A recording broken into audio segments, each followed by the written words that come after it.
Hello everyone and welcome to the channel. I'm Emmanuel, I'm an airline pilot, and today we are going to have a look at, finally, some alternative to GSX. I am of course talking about Aerosoft Toolbar Pushback Pro, which has just been released. Now, those of you who are watching my channel for a little while will know that I've never been particularly happy about GSX, and you will know that I've mainly used it for pushback and marshalling into the stand. For at least the pushback, and some ground services options as well, we now do have an alternative with Aerosoft Toolbar Pushback Pro. And if you say that the name does sound familiar to you, then you are absolutely right about that. Remember that about half a year ago I did this video over here, entitled Freeware Turned into Payware, and this has almost received 20,000 views since I've released it. So what's that been about? Well, you will surely remember this little add-on over here entitled Toolbar Pushback, which has received almost 500,000 downloads on flightsim.to ever since it came out early in 2021.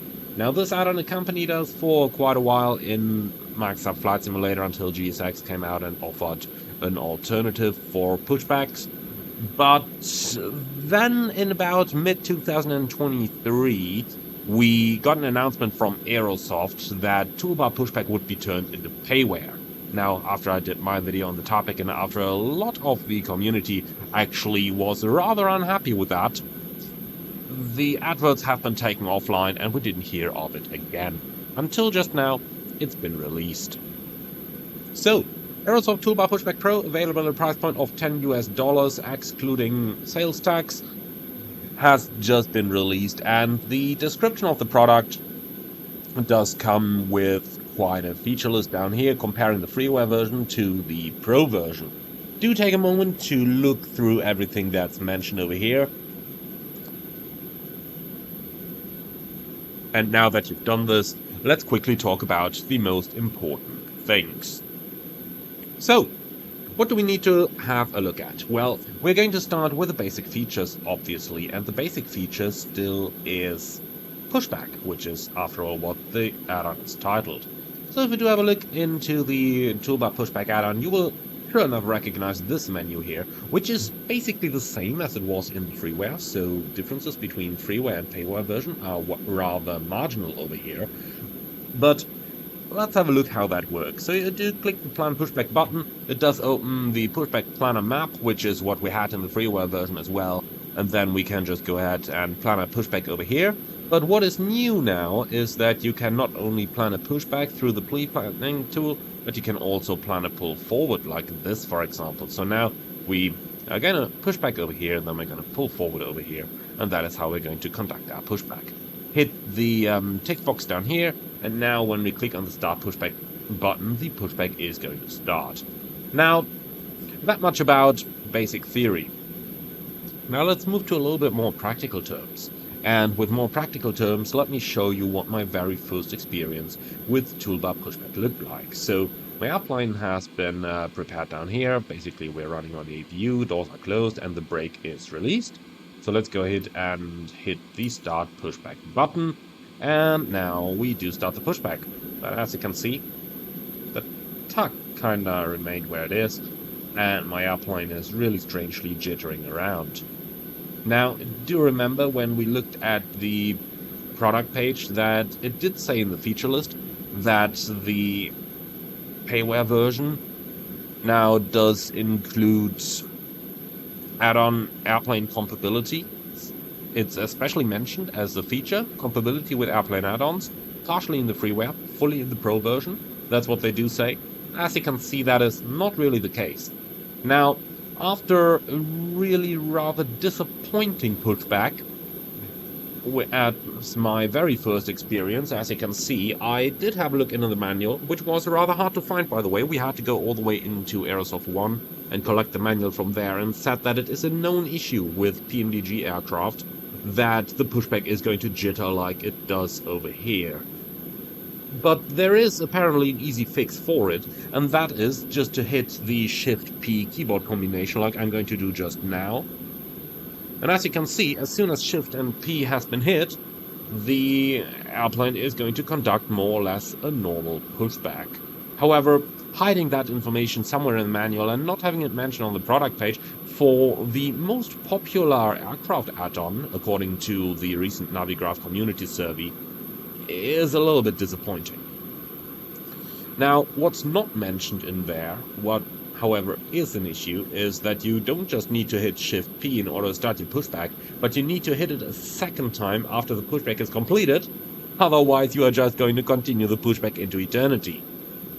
So here we go, that's the pushback part now completed. Now we're going to pull the airplane forward, and I will just have this automatically end the pushback, and then I'm going to show you that you are just going to get a backwards movement again as soon as... oh, interesting tuck movement over there.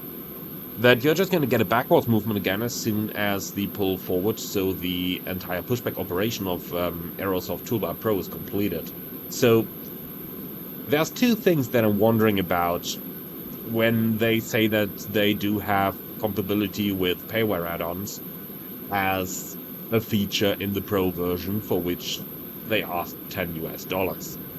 And first question there is, if you've got an easy option, like simply hit Shift P in order to stop the jittering, why can't the program simply send out that option? Ultimately, that is exactly what some other programs like GSX do when they encounter this kind of jittering with the add-ons, which, by the way, to give you a little excursion, is the reason why when I am flying beta versions of PMDG aircraft, especially of new PMDG aircraft, I would usually get kind of jittering. So it's easy to solve. As soon as the thing is released, you just send that command, Shift P, and all of a sudden the problem is solved. So why can't the add-on do it itself? For a payware, that is certainly something that you can expect. Contrary to a freeware, where I could absolutely understand that you might say, like, yeah, okay, we can't do that, but hey, it's for free, so don't complain about it. Now, apart from that, you will notice two further issues that we just had, both of which are actually mentioned in the known issues in the product manual. The first one was the pushback tuck, which simply remained where it was and didn't attach to the airplane. Now, they do say that this is caused due to incompatibilities with add-on aircraft, add-on airports. So apparently even Aerosoft's very own Cologne airport is not able to handle a pushback tuck together with this add-on. And the second issue is that you will surely remember from the feature list that they do say, well, this add-on is supposed to have some custom voice sets included, but we didn't hear any of that. Well, let's have a quick look into the product manual to show you what all of that even looks like. So we're going to start straight over here.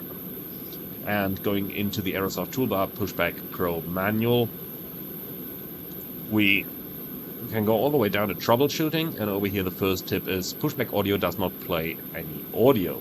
And they do give us a couple of general advice there, like make sure that the enable pushback audio option is on in the program settings, and then they go down to tell us that the voices menu needs to be fully switched up in Microsoft Flight Simulator. And this is an issue. The reason this is an issue is they do say explicitly in the feature list that they have tailored the add-on to be used online, for example, on VATSIM. But when turning the voices up all the way in the simulator, then you are also going to get ATC voices. And those ATC voices are going to overlay VATSIM and are just going to cause one big trouble. So for a freeware add-on, again, totally understandable. For a payware add-on, in my opinion, somewhat of an issue. Overall, they've had 7 months of development time since the first preview of Toolbar Pushback Pro, which kinda was sold in the previews as almost finished back then, so I'm really wondering what they did for all this time now. And anyway, when you do look into those points from the product manual, then you will eventually get to the conclusion that, okay, with quite a bit of tinkering, the add-on can be made work, even though there's issues like having to press Shift P. By the way, talking about pressing Shift P in order to stop the jittering on the pushback, as you can see now, the pushback tuck is attached and stuck at the airplane, which we, using toolbar pushback, can't really get rid of anymore. So that's somewhat of an issue down there, which again, for a freeware add-on would have been perfectly fine. For a pairware add-on, well, make up your own mind about that. Alright, and that is my first impression of Aerosoft's Toolbar Pushback. Now, it is worth mentioning that there is a couple of further options, like for example down here, you've got things like you can handle a couple of doors, you can close all doors, you can also put things like chocks into place, or going over into the options menus, you've got a couple of things that you can handle down here, like for example ground services, you can manually call or dismiss those, and all that kind of stuff. So that is the options you've got available in this program. You can control things like the maximum speed. You can also drive your pushbacks manually if you want to. But again, it's been released with a lot of issues there, which kind of spoiled my first experience using it. In any case, I do hope that you will be able to make up your own mind. If you are looking for a good tutorial for a toolbar pushback, then I can recommend you to check out British Afcheek's video. He did a really good one explaining all the options and everything that this tool has to offer. And with that, I would like to say thank you very much for watching. Let me know your opinion about Toolbar Pushback Pro in the comments below.